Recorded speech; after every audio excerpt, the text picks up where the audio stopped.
All you homeowners have unique needs. Some feel the need to leave up holiday decorations year-round. Others have the need to use their garage as practice space for their new metal band. And because each homeowner has unique needs, Geico helps you get the right coverage for your home and what's in it. That way, you get exactly what's right for you, even if your needs are unique. Get more with Geico. Welcome to the law firm of Davis and Davis. We're not a real law firm. Go ahead, grab a beer, a glass of wine, sit back and listen.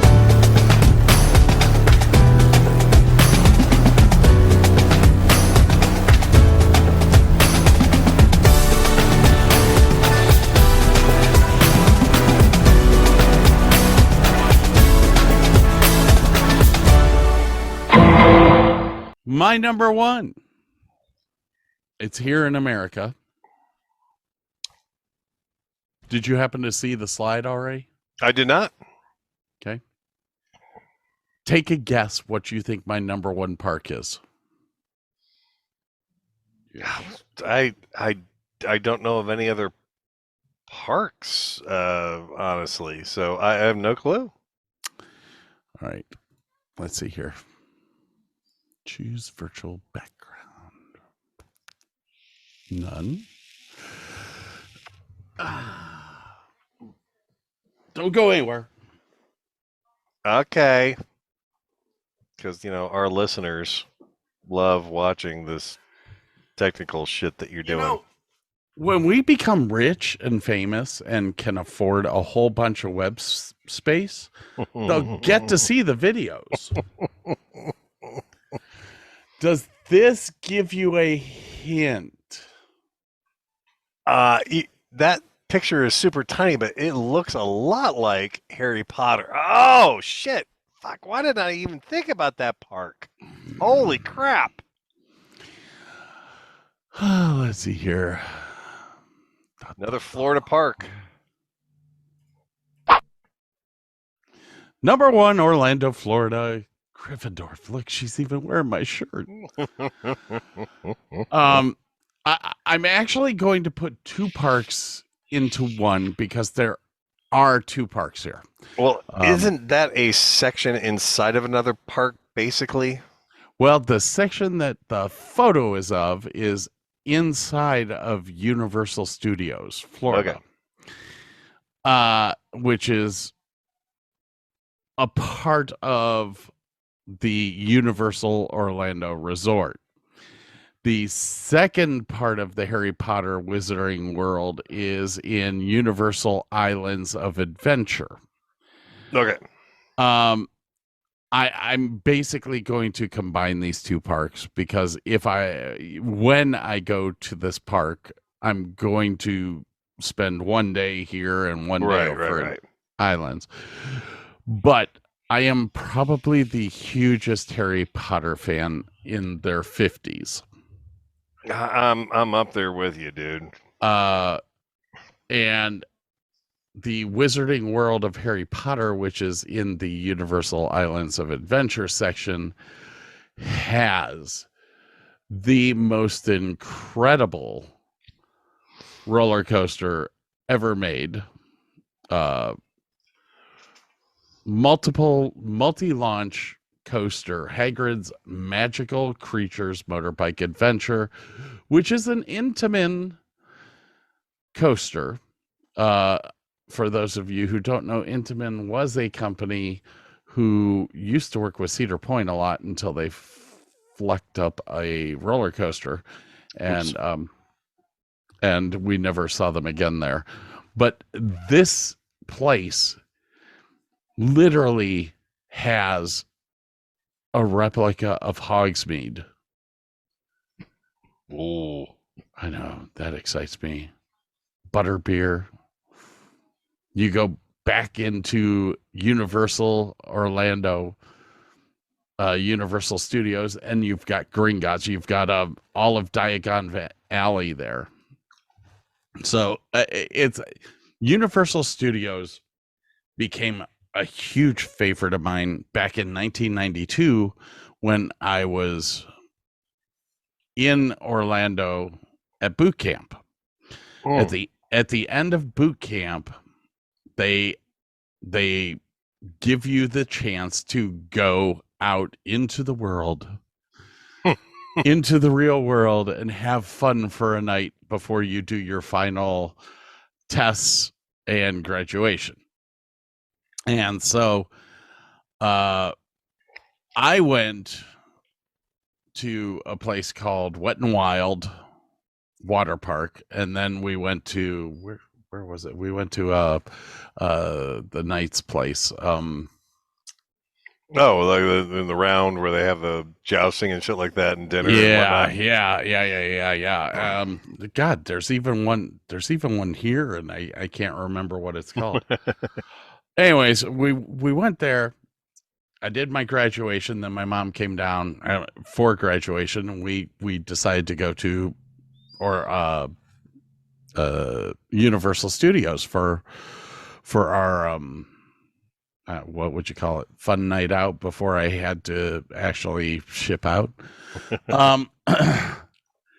And it was a blast, dude. I had the best time. They had just put in the Back to the Future ride.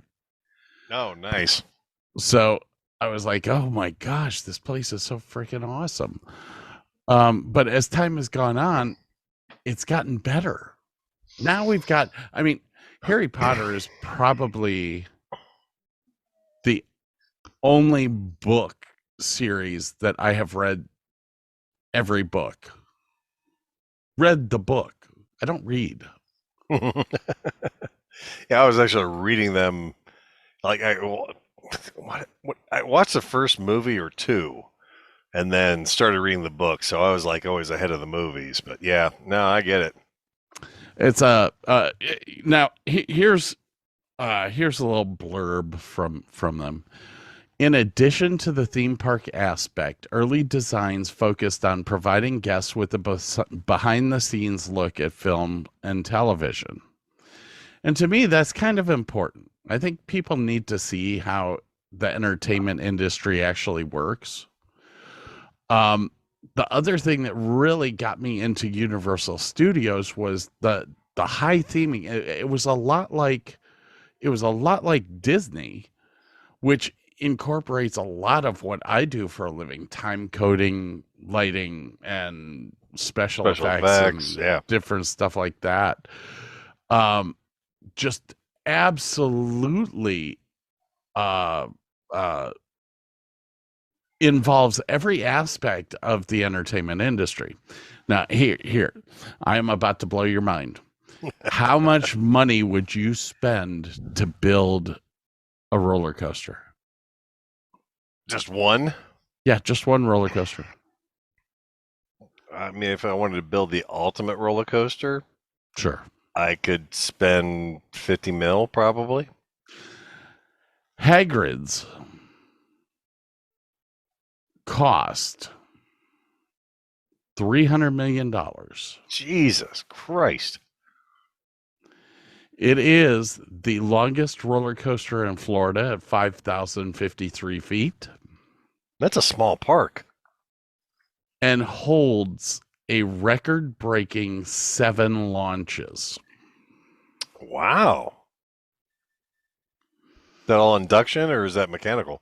It's magnetic induction. The amount of electricity used it's probably a small city on this roller coaster could light New York City for a year. Or a large city. Jesus. God damn. Absolutely. The whole Harry Potter aspect of it is my thing, though. I love Harry Potter.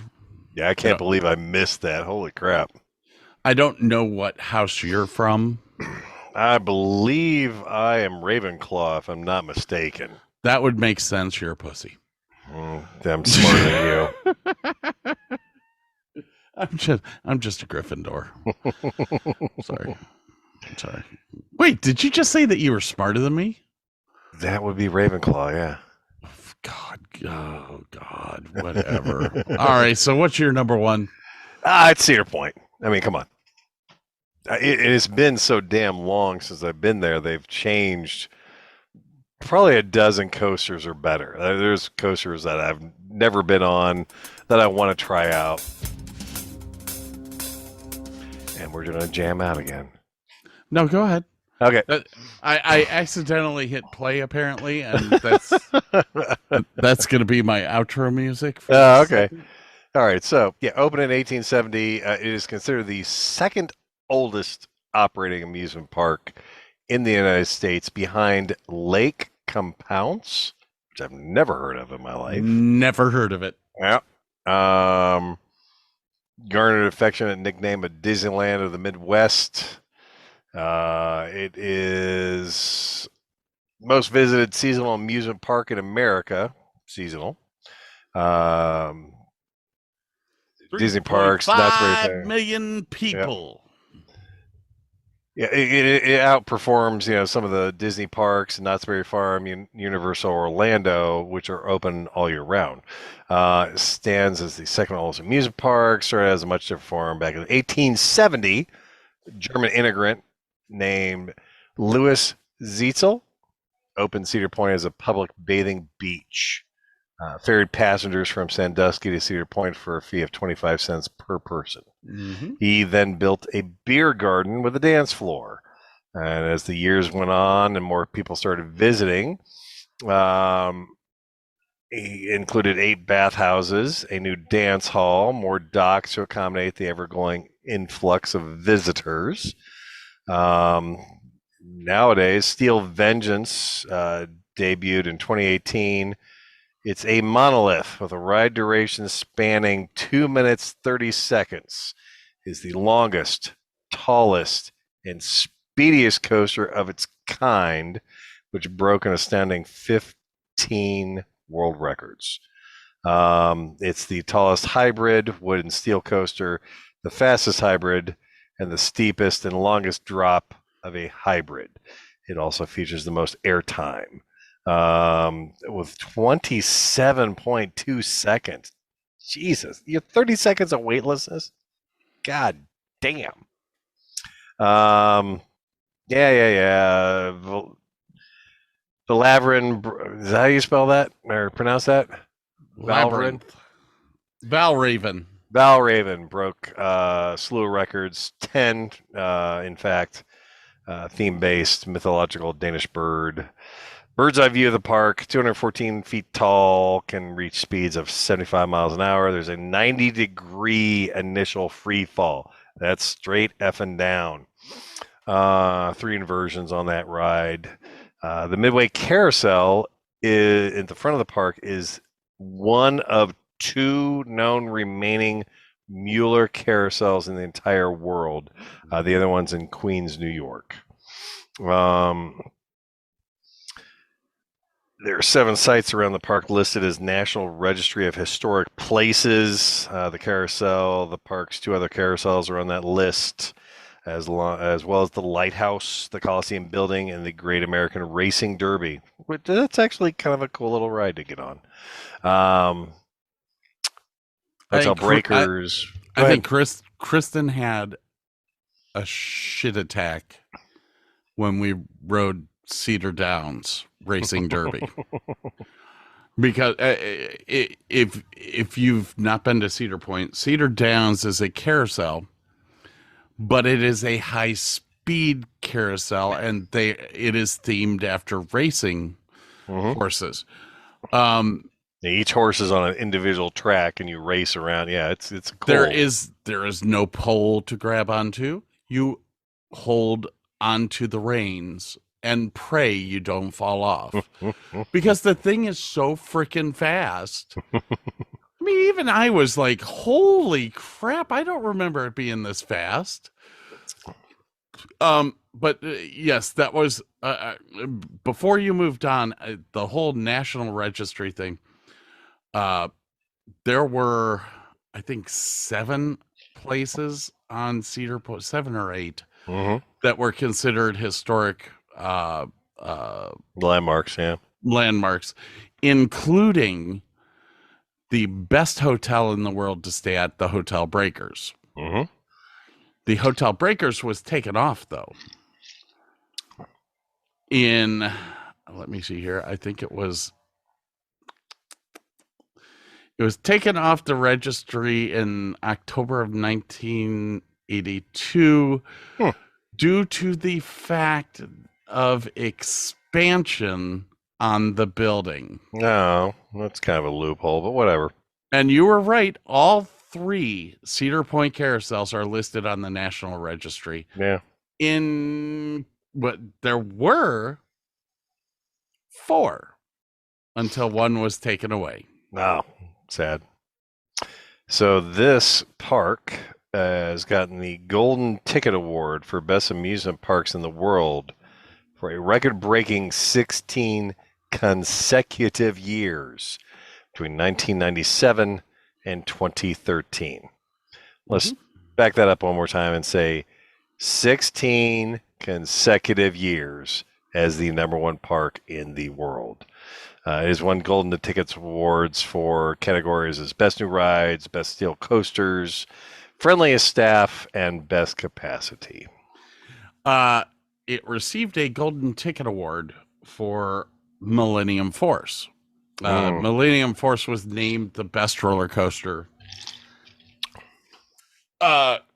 for like 3 years in a row. And Nice. then it lost its title for 1 year. And it got the title back the next year. They didn't do anything. They didn't change it. I will. Have you ridden that yet? Which one?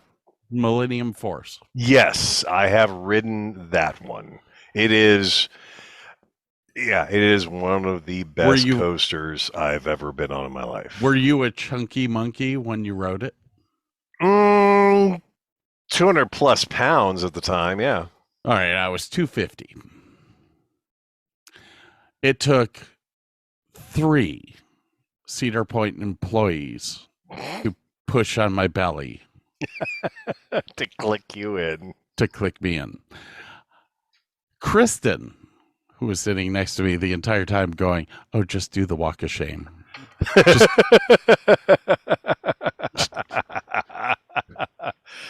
Get out. Now, anyone who knows me knows that there's certain things that are a little bit weird about me. Like I'm in a job that you have to go up wicked high and stuff to focus lights and all that. I'm afraid of heights. Great profession. Not many people know that. How in the hell I do my job, I don't know. So we went to ride Millennium Force. And I knew that the left seat did not have a handrail on the track. It was just open. So if you looked out, you were literally looking out open air to the ground. I think you can see parts of Canada from that ride, if I'm not mistaken. If it hadn't been so downcast, I'm sure that we or overcast, I'm sure that we would have. Anyways, me knowing that actually made Kristen ride on the left side of the car. So I finally get strapped in. And because I'm a chunky monkey, I'm all worried about the seatbelt coming undone, geez.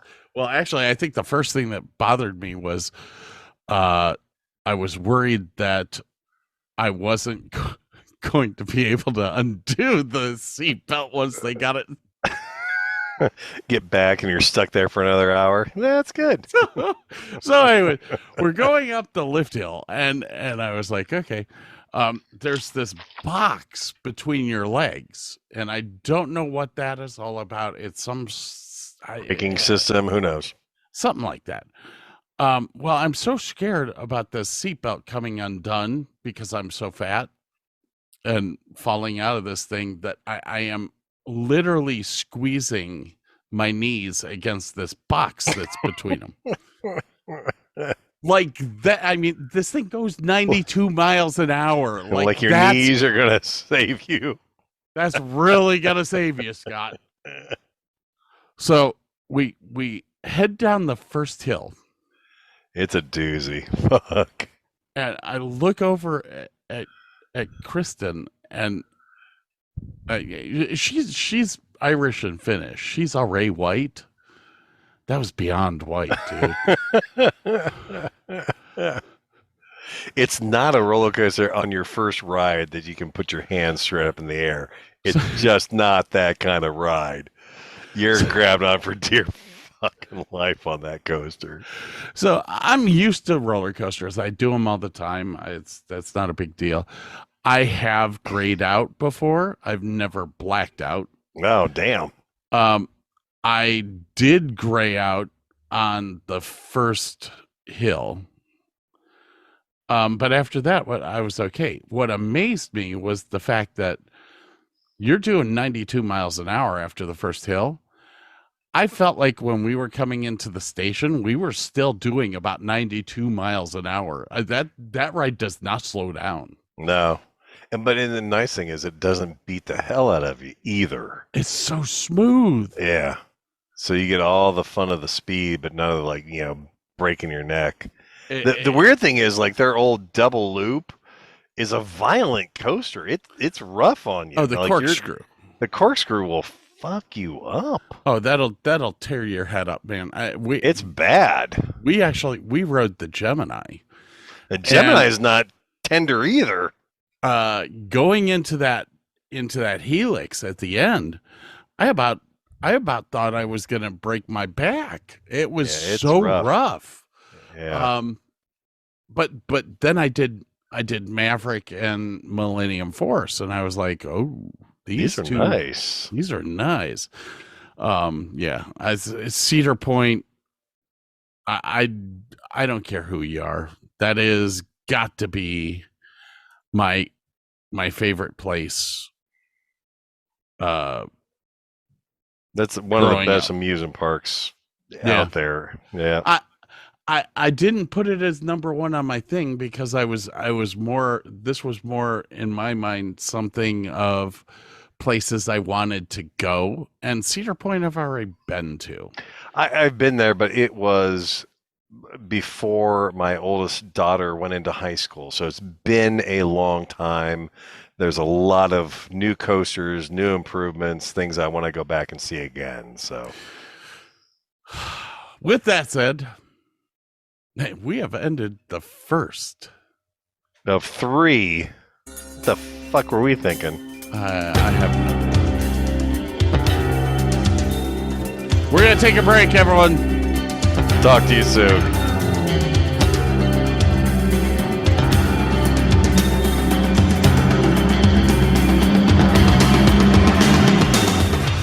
Wow. Welcome back, everyone. So we just got done with part 1 of the 3-part show from hell. The other 2 should go a little quicker. It was theme parks. Yeah, that was it. The next one is the top vacation destinations to visit before I croak or can't move anymore. Well, it was just top 10 places to visit. But okay. Good enough. Damn, that was shorten the title a whole lot.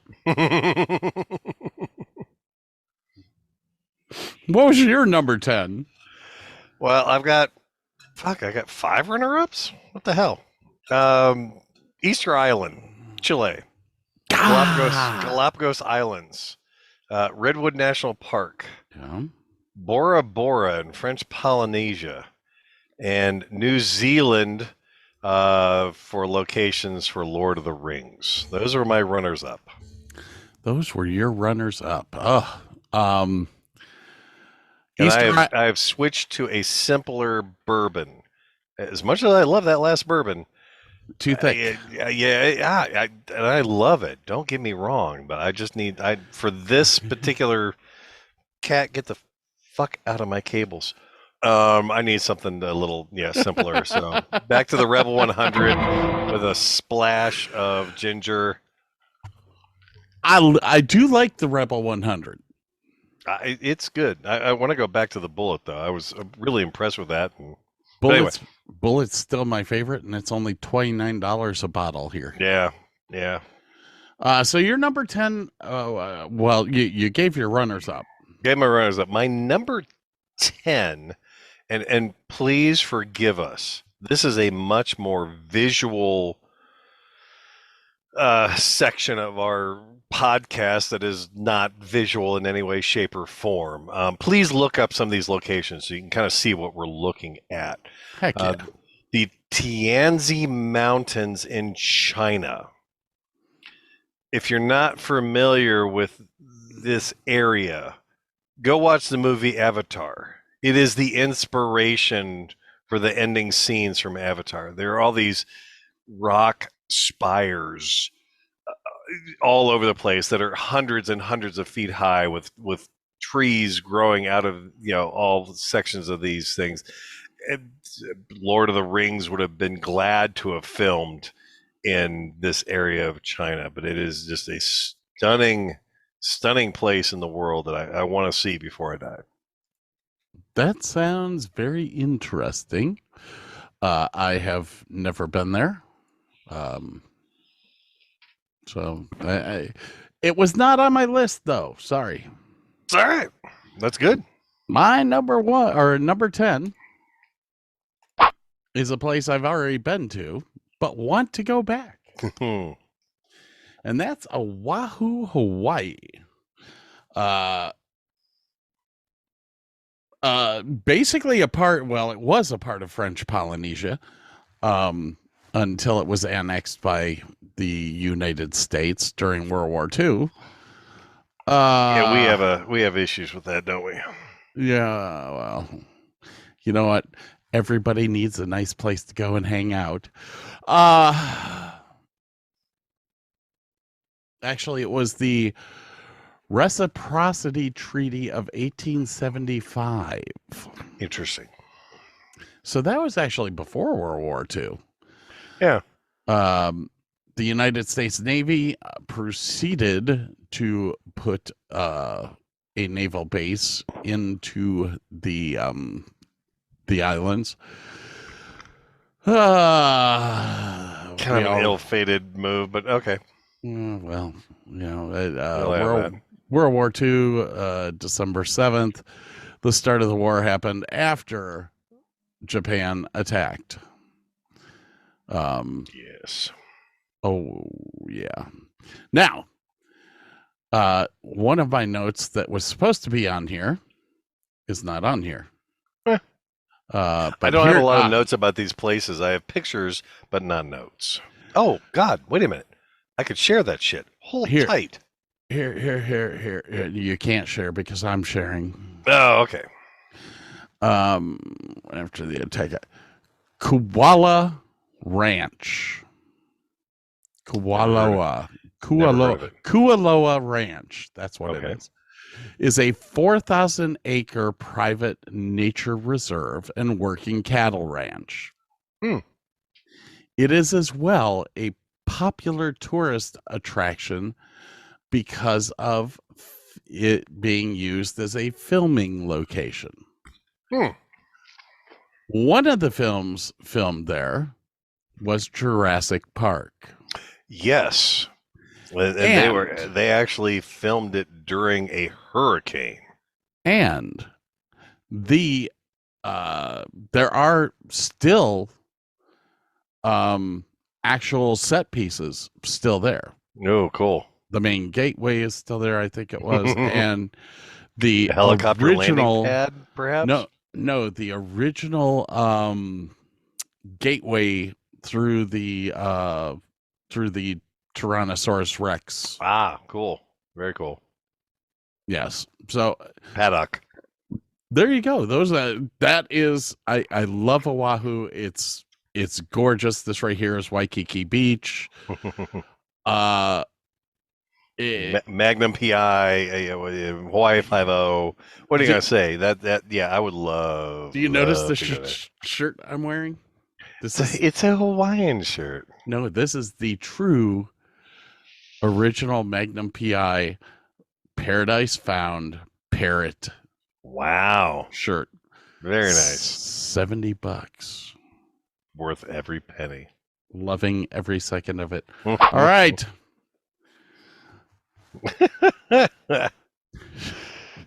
My number 9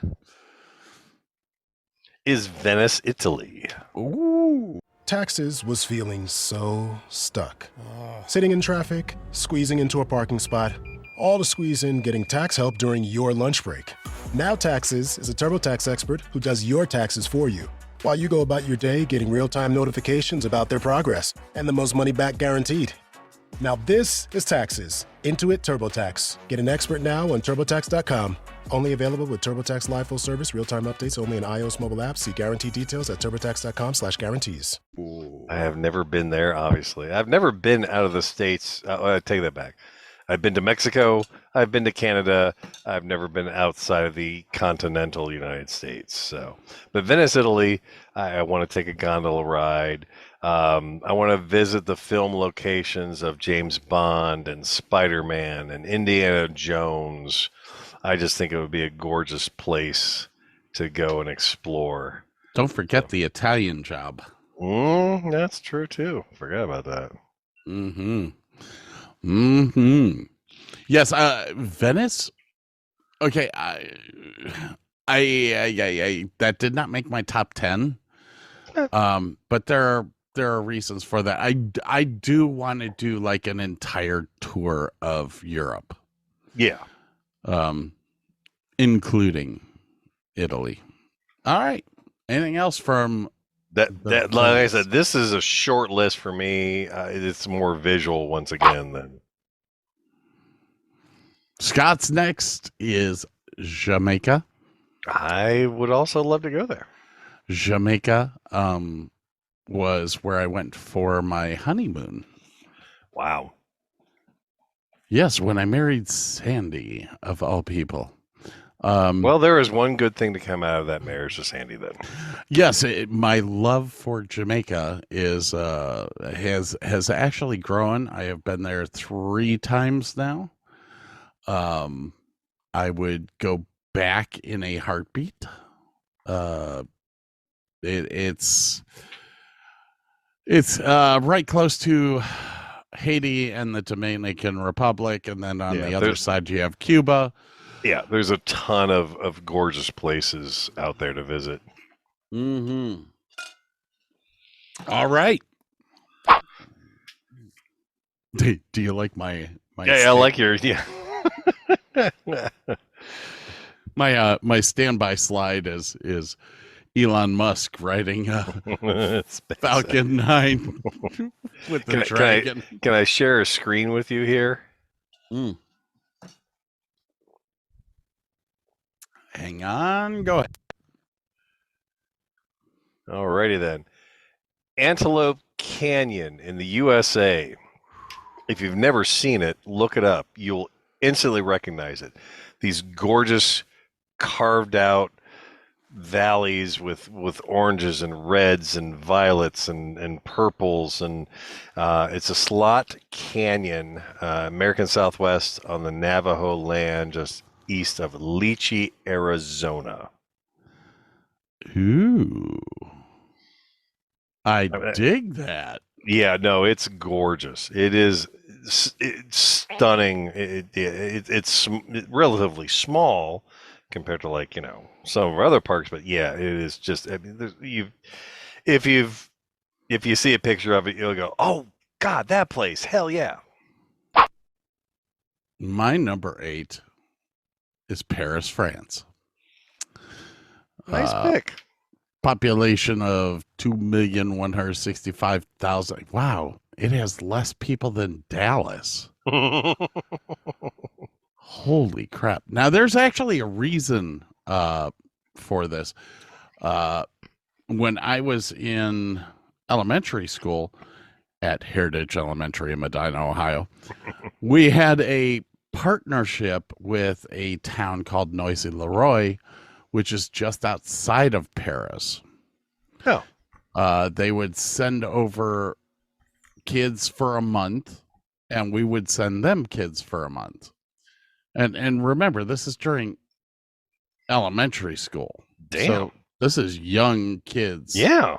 Getting to go to this. Well, that's actually in the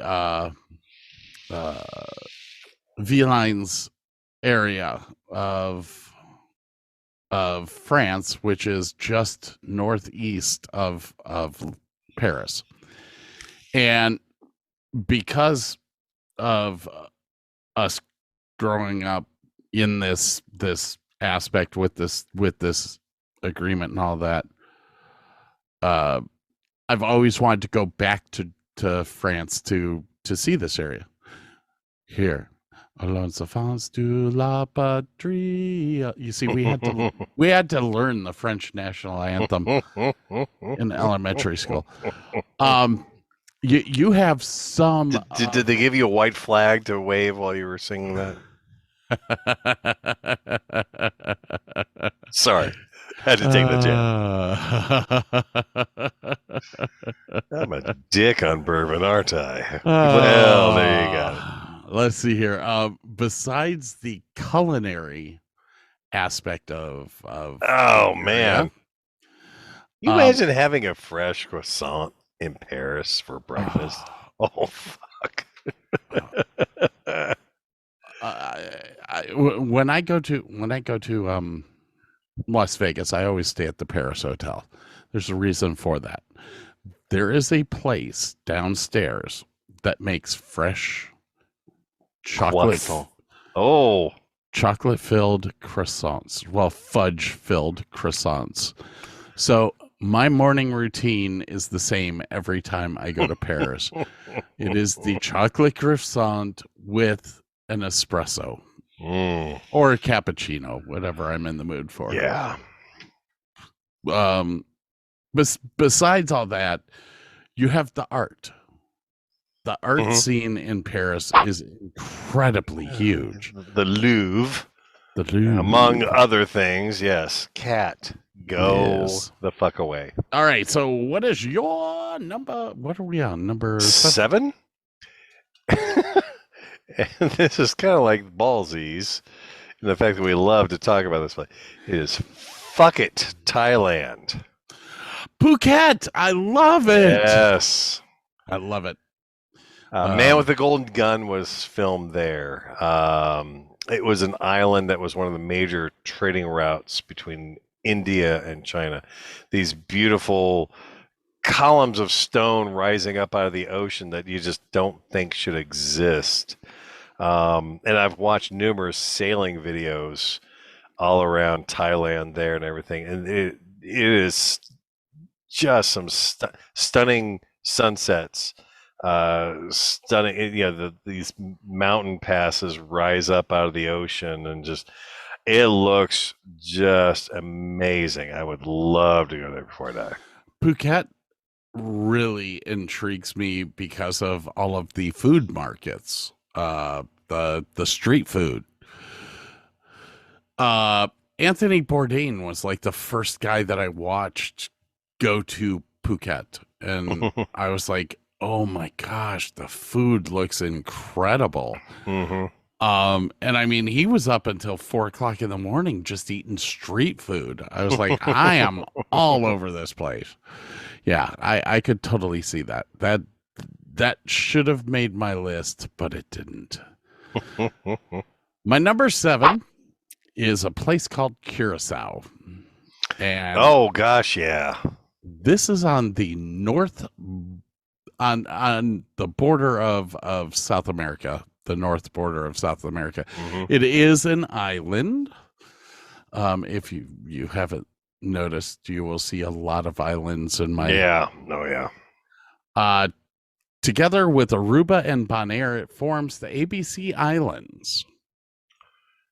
What I'm you, as you well know, I'm well addicted to sailing videos. I think I have over 26 subscriptions on YouTube to sailing videos. So Curacao, yeah, I've seen a number of videos about Curacao. Yeah, they all love that area.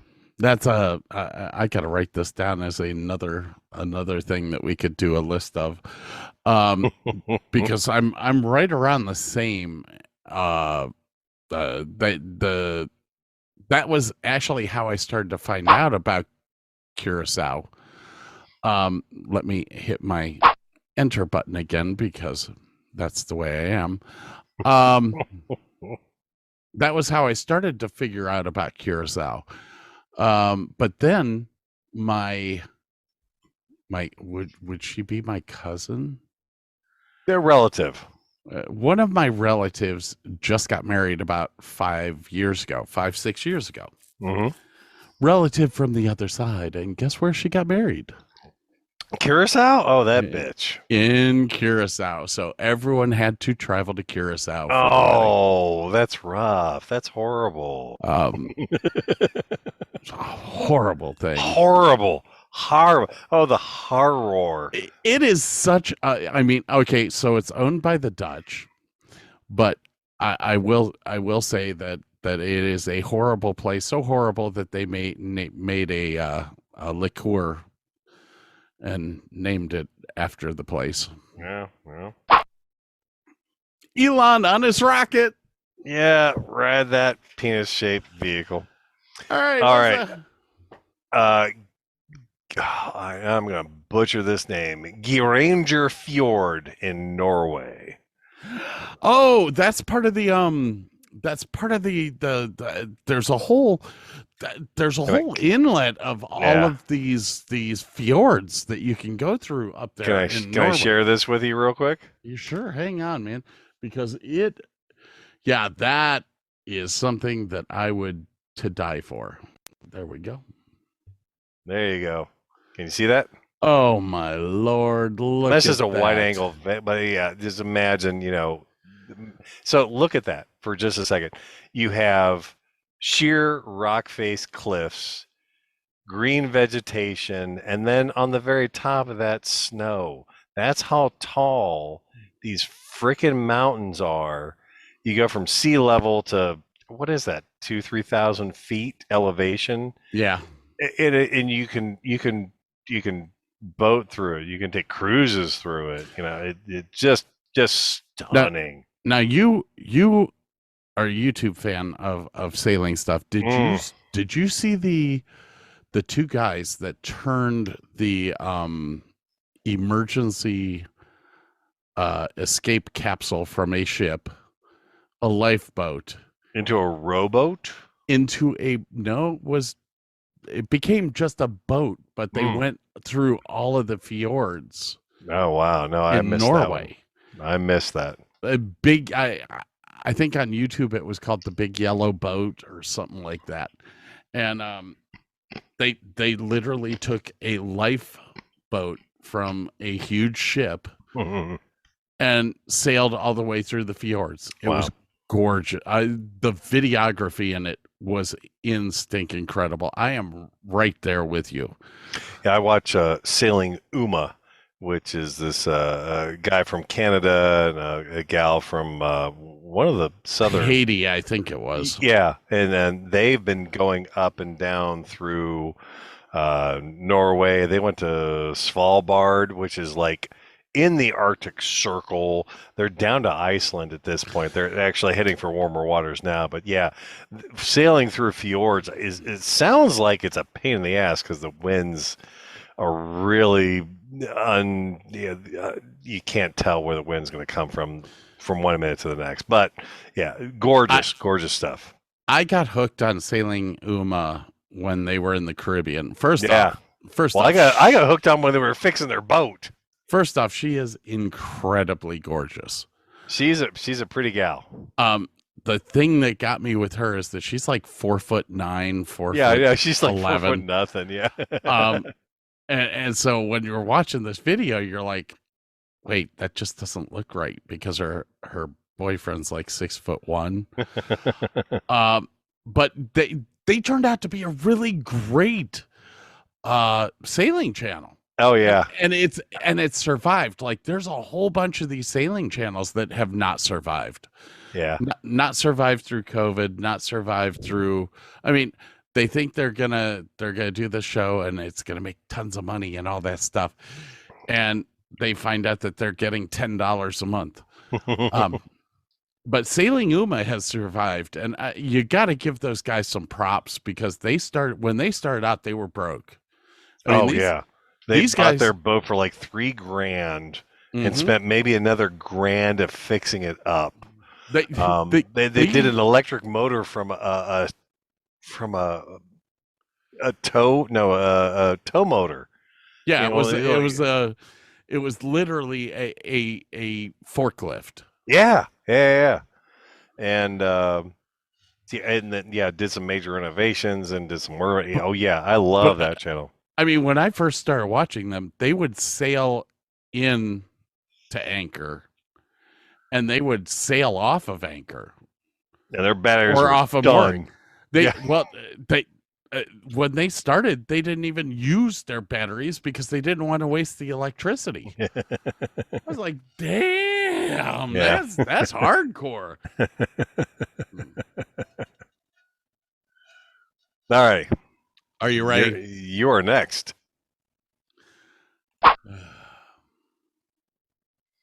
Oh, It is New Zealand, everyone, and the picture that I used is the actual picture of Hobbiton. the Shire. Because this is why I want to go there. There are many, many different things in New Zealand to do, but the Shire is my thing. Now, here's an interesting fact. After the Lord of the Rings filmed, they actually let this place go to shit. Yes. And they rebuilt it for the Hobbit. Yeah. And now, they kept it up. Now it is a kept up place that they use for tourism. Yep. And it's supposed to be incredible to go see.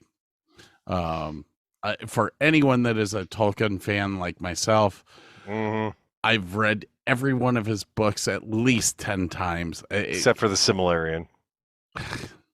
Silmarillion. Okay? Silmarillion. Yeah. My father would be having apoplexy right now with the way that you say that. It's similar to Tolkien, but not exact. It was my dad's favorite book. I had read it before the movies came out years and years ago. And when I heard the movies were coming out, I went and bought the books and read them again. And I was really pleased with how they broke up the books a little bit differently for the movies because it made a lot more sense cinematically. So yeah, that's absolutely one of my top 5 movies of all times. Well, the Hobbiton movie set is almost exactly in the middle of doing New Zealand. God, New England.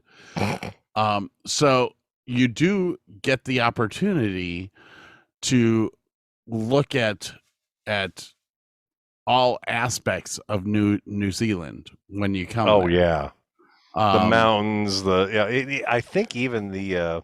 Well, you have Rohirrim. Auckland. I think they've kept the set for the Rohirrim up also, if I'm not mistaken, as a tourist attraction. I'm not sure. I don't have that written in my thing.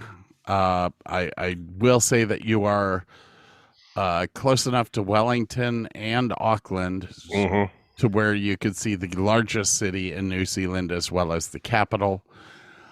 What else is there? All sorts of good stuff. Yeah, there's all. Yeah, I would totally go It's there. really a great place.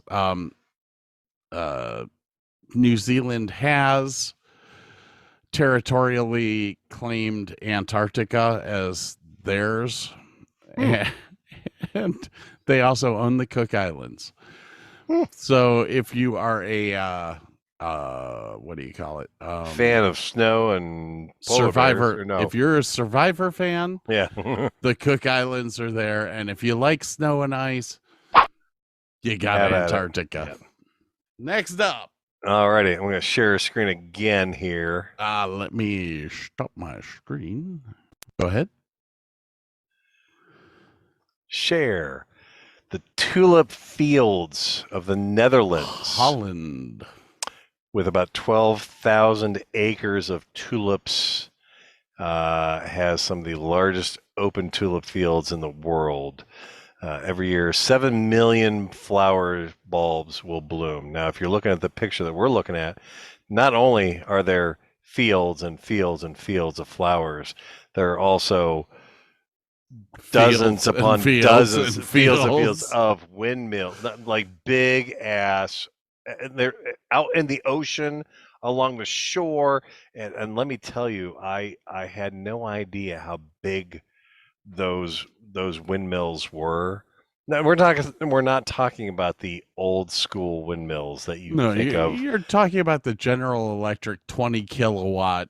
Yeah, the beast. Wind generators that they have in the States and everything. I had one trip to my grandparents in West Virginia.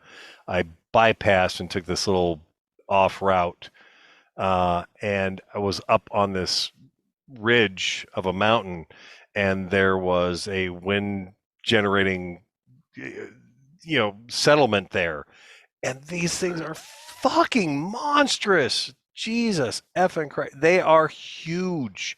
And it's like, you think they're spinning slow? They're not.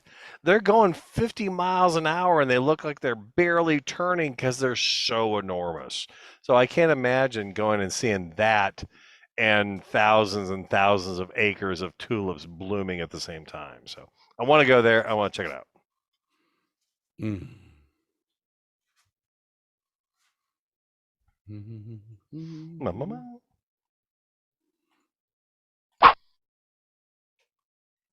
Turks and Caicos. Heck yeah. Turks and Caicos. We're going back down. Have you noticed that like 3/4 of mine were warm? Warm Caribbean islands. I'm sensing a theme, and I'm okay with that. Turks and Caicos is a little bit further south than Jamaica or the Bahamas or Puerto Rico or any of those. You're getting into close to the Virgin Islands, I believe, down there, if I'm not mistaken. It is south of the Virgin Islands. Okay. This is a British overseas territory. And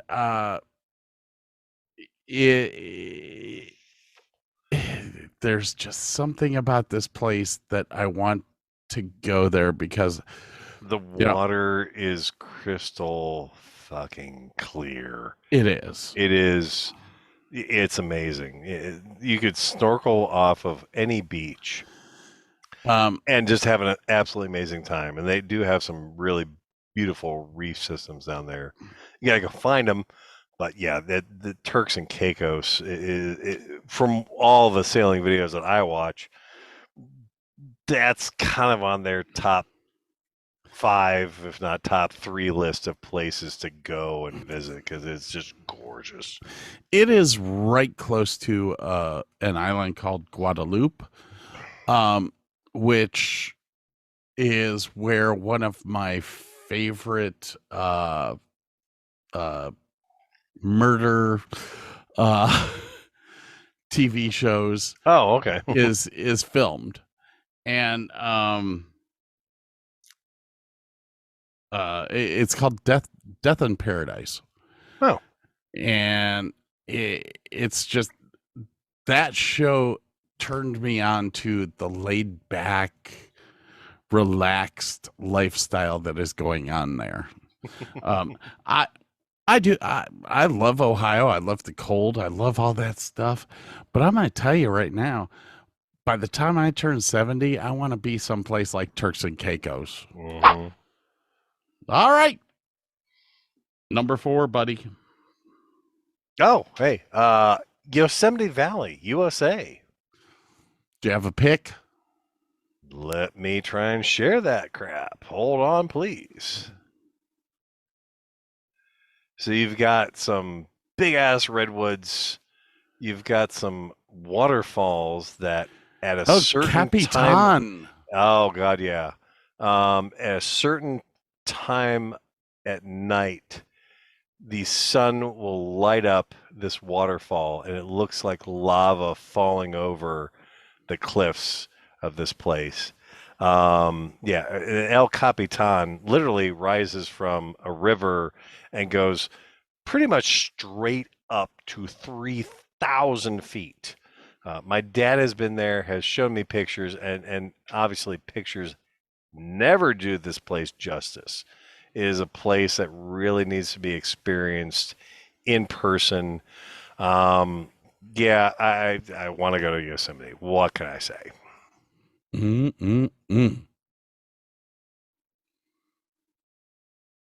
I'm done. What's yours? I'm. You're working. It takes a second to flip back over. It is the island of Maui. I'm back in Hawaii for some reason. Not a horrible place to be. Hawaii, Maui to be exact, was where Dr. Wayne Dyer, who I don't know if you know who he was. He was a guy who wrote books for Hay House Publishing. He was on PBS a lot. He wrote a book called How to Live the Tao. He's a very interesting man. He had a house on this island. Okay. I got to visit this island when he moved there. I met him there. This was probably 1997, 98. Really? And I was like, okay, that's cool. Whatever. Anyways, this island is not commercialized like the others. There are some commercial areas. There are some commercial resorts. But they're all really kind of drawn down. Mm-hmm. You don't have the commercial areas on Maui. That's kind of why that made it up higher than Oahu. I'm into the let's just go relax. And in relation, where is Kauai in relationship to Maui? Kauai is northwest. Okay. It's closer to, or it's heading towards Oahu. Okay, gotcha. Todd Rundgren lives there. That's what I'm just asking that question. So, gotcha. Alrighty then. Alrighty. Fuck, are we up to? Number three. Okay, got to share that with you. If you give me a moment. Share. The Great Wall of China. 10,051 wall sections, 1,764 ramparts or trenches, 29,500 individual buildings, and 2,211 fortifications or passes. The walls and trenches spanning a total length of 13,170 miles. Just one of those bucket list things that I want to go see before I die. All righty.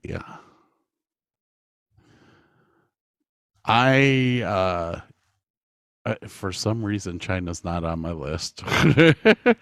That's about it. I guess maybe a couple major cities, but it's just so kind of fucked up at the moment.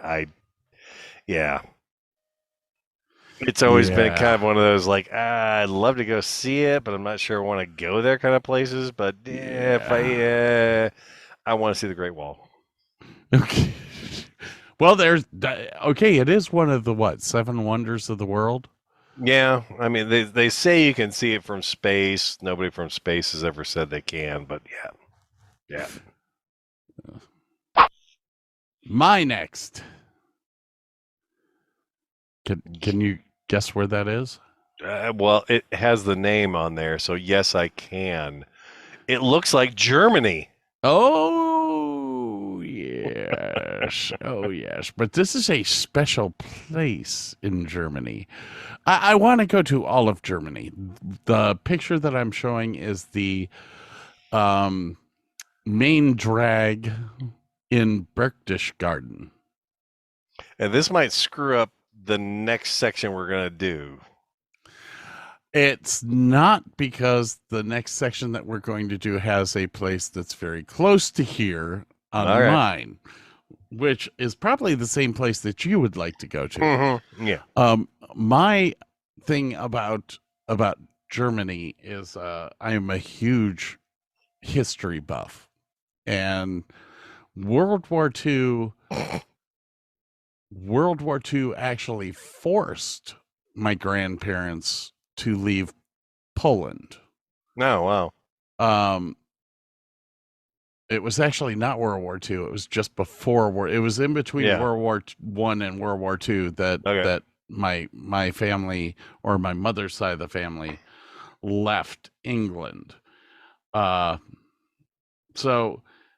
left Germany. Okay. Poland is where they were at. Yes. So, World War II history, World War I history, that's all very, very big to me. And Berchtesgaden is a very big part of German history.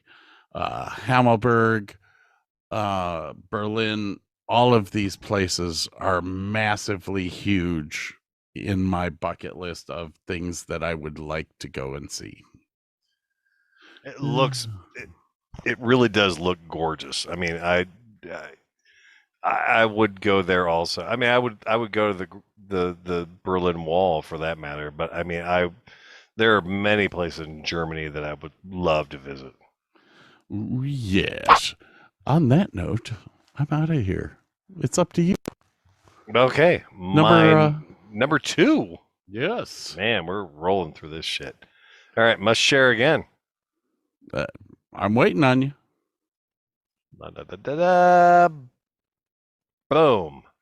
The Giza pyramids in Egypt. Now, I think you mentioned this once before, that Egypt was someplace that you really wanted to go.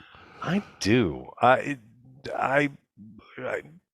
back in, I don't know, 7th or 8th grade, I had an entire year of history class that was just devoted to Egypt. So I learned a lot about the pharaohs and all these different places, and of course, Indiana Jones, the first movie, half of it takes place right in Cairo, which is right across the river from the Great Pyramids. The largest pyramids built in ancient Egypt ever.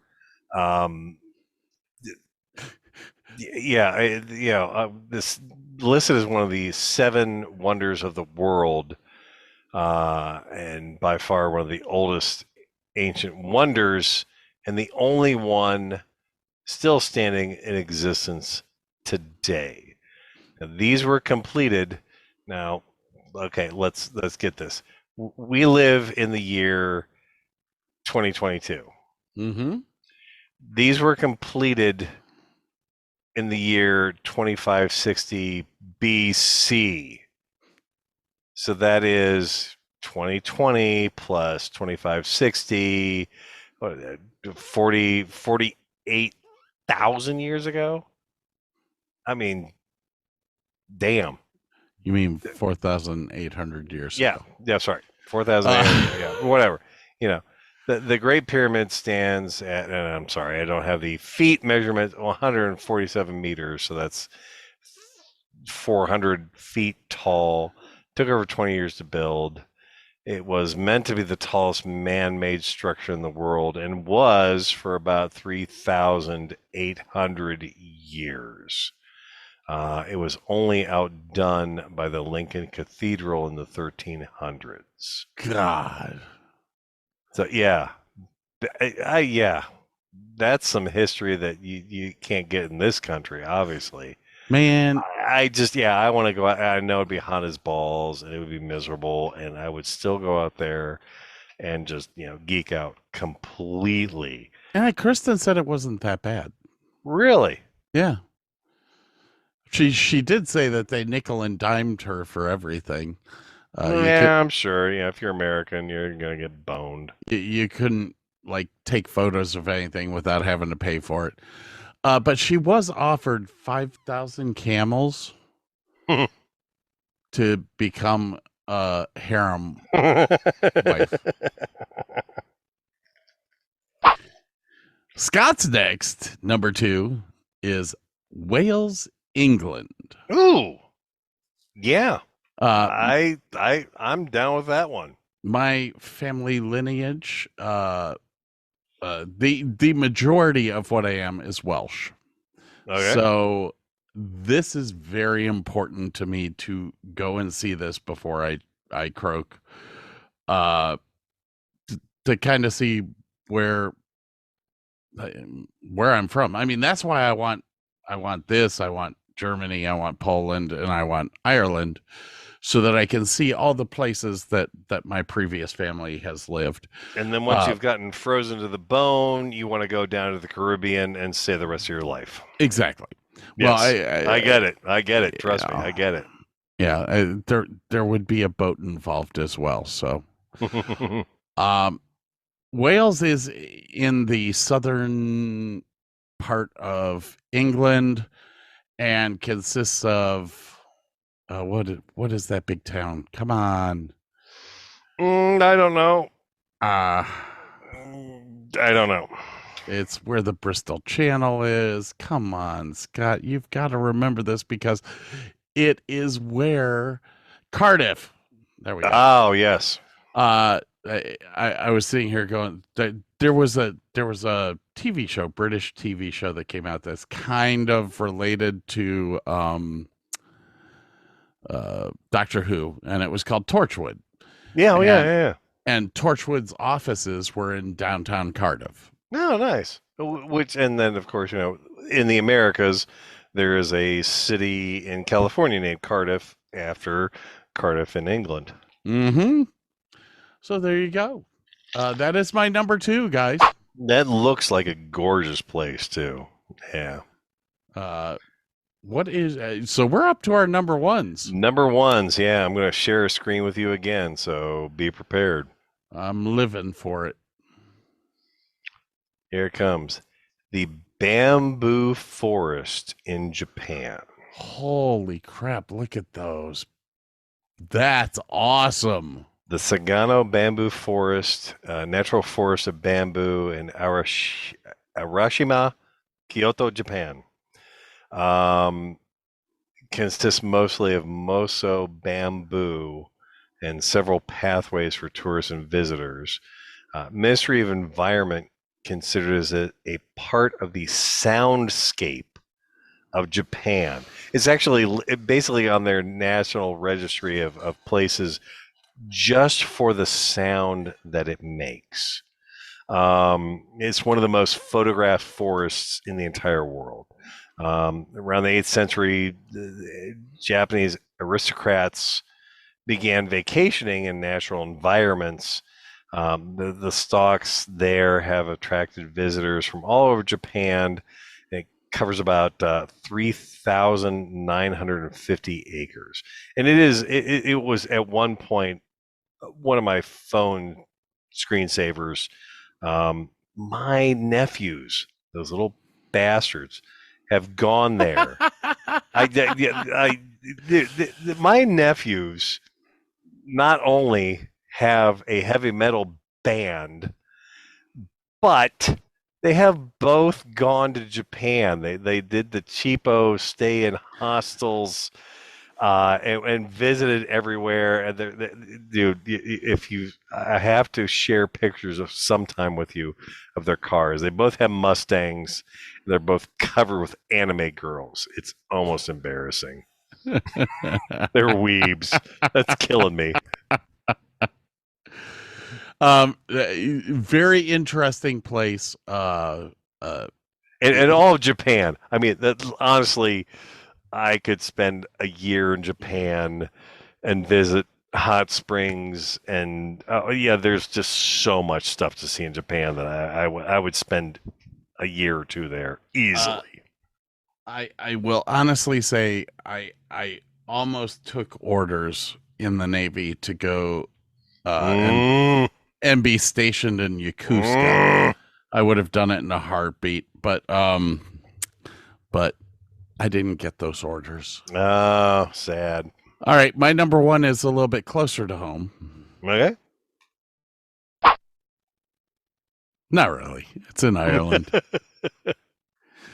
This Dublin. might show up on another list of mine. I'm just saying. Dublin, Ireland. The picture that is showing right now to Burke is the Guinness factory. The Guinness Brewery. The homeland. Mother's milk. There are several places in Ireland that I want to go, but the Guinness Brewery is number one on my list. Yeah, I can see that. I do want to go. There's a town in Ireland called Enniskillen, which back in 1985, was it, or 86? I can't remember. It was somewhere in the late 80s. The IRA did a huge bombing of a Remembrance Day parade, and it I don't know. I kind of want to go there to not reminisce in a bombing, but to acknowledge it, yeah, and experience it. It's kind of like going to Ground Zero in New York. It's not like you want to remember it, but you want to honor it. I definitely want to honor the ex-military, the veterans that died in that event. I mean, yeah. Anyways, to take the somber out of this, there is other things in Ireland which are high up on my list, and we're going to talk about them here in the next section, just so you know. And guess what? We just completed a section. Thank God. In like a half an hour. Yeah. This was the short one. The next one's going to be a little bit longer. This is going to be this might be a 3-parter. Just warning y'all, it might be a 3-parter. It might turn out to be. Yeah, and we forgive us because we're such horrible people. Don't forgive us. Do you need to? Yes, I do. All right, ladies and gentlemen, we are going to take another break. Wait. I'm sorry. I went to something that I don't have to fight copyright laws with. All right, we're gonna take a little break here, guys. We will be right back. See you soon. Hey, make sure that you check back soon for part 2 of this podcast. On behalf of Burke, Scott, and the rest of the cast at the Davis and Davis Show, we'd like to thank you for listening, and we hope you return next week. Remember, we're not a law firm, and we just don't care.